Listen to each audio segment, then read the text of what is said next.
আসসালামু আলাইকুম রহমতুল্লাহ। সম্মানিত ভিউয়ার সবাই কেমন আছেন? আশা করি সবাই ভালো আছেন। আজকে আমার কাছে একটি ফোন আসে, স্যামসাং গ্যালাক্সি M336 অথবা M346 মেবি। তো ফোনটা আসে আমার কাছে, ফোনটি অন হয় কিন্তু কোনো লাইট লেখা কিছুই আসে না। তো ফোনটিতে মূলত গ্রাফিক সমস্যা, কোনো লেখা আসে না। আর আমরা যারা মোবাইলের কাজ করি বা আপনারা করেন জেনে থাকেন যে গ্রাফিক্স না আসলে লাইট আসবে না। তো এখন এইটা আমি কিভাবে স্টেপ বাই স্টেপ কী প্রক্রিয়ায় চেক করে কি জিআর ভ্যালু ভোল্টেজ চেক করে কাজটা সমাধান করি, তো ভিডিওটা দেখেন, আশা করি ভালো লাগবে। দেখেন ফার্স্ট যে আমি 10টা যে মিপি লাইন আছে, এই মিপি লাইনের প্রত্যেকটা জিআর ভ্যালু মেজারমেন্ট করে নিচ্ছি। দেখেন প্রত্যেকটাতে 310, 312, 312 এরকম জিআর ভ্যালু 10টা মিপি লাইনে জিআর ভ্যালু আমি চেক দিয়ে নিচ্ছি। দেখেন 10টা মিপি লাইনের জিআর ভ্যালু ওকে। এখন 10 নম্বরের পরে 2টা লাইন বাদে আরেকটা ভোল্টেজের লাইন, এটাও আমি এখানে দেখার চেষ্টা করব জিআর ভ্যালু আছে কিনা। দেখেন এইখানেও 523 ভোল্টেজের লাইনে জিআর ভ্যালু আছে। এখন এইখানে প্রত্যেকটা লাইনে আমি জিআর ভ্যালু কুল টেস্টিংয়ে আমি টেস্ট করতেছি। দেখেন এইখানে যে 8টা লাইন পরে voltage supply negative, voltage supply positive, BSN BSP, এই লাইনগুলো ওকে আছে কিনা। দেখেন একটাতে ভোল্টেজ সাপ্লাই নেগেটিভ যেটা, এটাতে আমি কোনো মান পাচ্ছি না। তার কারণ হচ্ছে এটা নেগেটিভ লাইন, আর আমি যখন মাল্টিমিটার লালটা গ্রাউন্ড করে কালোটাতে মাপছি, এর জন্য মানটা পাইনি। আমি যখন মাল্টিমিটারে যে প্রব আছে এটা যখন আমি ঘুরাইয়া লালটাতে পরিমাপ করব, তখন এইখানে আমি জিআর ভ্যালুটা পাবো। দেখেন আমি দেখানোর চেষ্টা করতেছি, মাল্টিমিটারটা আমি ঘুরাইতেছি। এখন আমি গ্রাউন্ডটা গ্রাউন্ড রেখেই লালটা দিয়া এই ভোল্টেজ সাপ্লাই নেগেটিভ যে লাইনটা, এটার জিআর ভ্যালু দেখানোর চেষ্টা করব। দেখেন এটার ভিতরও জিআর ভ্যালু আছে, আমি দেখানোর চেষ্টা করতেছি। দেখেন দেখেন 640, তার মানে আমার এই কুল টেস্টিংয়ে এই লাইনগুলো ওকে আছে। এখন আমার এই কাজটার প্রবলেম হচ্ছে, আপনার প্রত্যেকটা লাইনে জিআর ভ্যালু মেজারমেন্ট করে আমি প্রত্যেকটা জিআর ভ্যালু পেয়েছি, ভোল্টেজ পেয়েছি, কিন্তু লাইট ড্রাইভার যে আইসিটা, এটার ভিতরের যে আপনার ভোল্টেজ সাপ্লাই পজিটিভ যে +5 ভোল্ট আর ভোল্টেজ সাপ্লাই নেগেটিভ যে -5 ভোল্ট, এই দুইটার ভোল্টেজ আমি এই ফোনটাতে পাই নাই।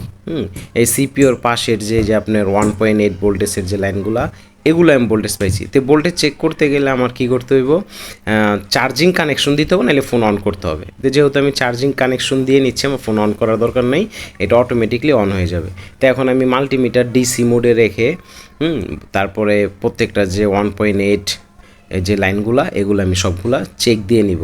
দেখেন এইখানে প্রত্যেকটা লাইনে আমি চেক দিব। 1.8, 1.8, 1.8 লাইন আছে। তো ডান পাশেরও কিছু 1.8-এর লাইন ছিল, আমি এটা মেজারমেন্ট করে নিয়েছি। তারপর 3 ভোল্টের লাইন, 1.8 ভোল্টেজের লাইন, সবগুলা ওকে আছে। দেখেন যে এইখানে আরেকটা 1.8-এর লাইন আছে, এটাও আমি চেক দিয়ে দেখানোর চেষ্টা করতেছি। এই যে দেখেন আইসির নিচের ছোট ওই যে কয়েলের পাশে যে ক্যাপাসিটরটা, এটাতে 1.8 আসবে, এইটাও আমি 1.8 পাইছি। দেখেন 1.8, কিন্তু বিএসএন আর বিএসপি ভোল্টেজ সাপ্লাই নেগেটিভ এবং ভোল্টেজ সাপ্লাই পজিটিভ যে +5 ভোল্ট -5 ভোল্ট, এইটা এই আইসি থেকে আউটপুট করতেছে না। এখন এই আইসিটা চলার জন্য তো আর ইনপুট ভোল্টেজ লাগবে, ইএন সিগন্যাল লাগবে। তে এইটা হচ্ছে সিপিও থেকে আসছে, আর এই আইসিটাতে দেখেন এখানে +5 ভোল্ট -5 ভোল্ট কোনোটাতে কোনো ভোল্টেজ নাই। এখন কথা হচ্ছে আইসিটা হচ্ছে একদম ইনটেক ফ্রেশ, কেউ কাজ করে না, এর জন্য আমি আইসিটাকে রিমুভ করব না। কিন্তু এই আইসিটা যে ভোল্টেজ আউটপুট হচ্ছে না, এই কারণে এইখানে 4টা লাইন এক্সট্রা আছে। দেখেন একটা হচ্ছে ইএন পজিটিভ, একটা হচ্ছে ইএন নেগেটিভ, আরেকটা হচ্ছে 1.8 সিরিয়াল ডাটা, আর একটা সিরিয়াল ক্লক 1.8 সিপিও থেকে আসছে। এখন এইটা এর আগে কোনো টেকনিশিয়ান সিপিও রিভোলিং করছে। এখন সিপিইউ থেকে যদি আপনার EN signal negative, EN signal positive অথবা সিরিয়াল ডাটা, সিরিয়াল ক্লক 1.8 ভোল্টেজের যে লাইন, 4টার থেকে যে কোনো একটা লাইন যদি মিসিং হয়, তাহলে ওর ইনপুট ভোল্টেজ পাবে না। আর ইনপুট না পাইলে আপনার এটা output voltage supply negative, voltage supply positive যে +5 ভোল্ট -5 ভোল্ট, এটা আউটপুট করবে না। এর জন্য আমি এটাকে ডিসিশন নেই সিপিইউটাকে রিভোলিং করার জন্য, যেহেতু আদার্স টেকনিশিয়ান এটা সিপিইউ রিভোলিং করেছে। তো যখন আমি সিপিইউটা রিভোলিং করি, রিভোল্ভ করার পর আল্লাহ রহমতে আমার কাজটা সম্পূর্ণ ওকে হয়।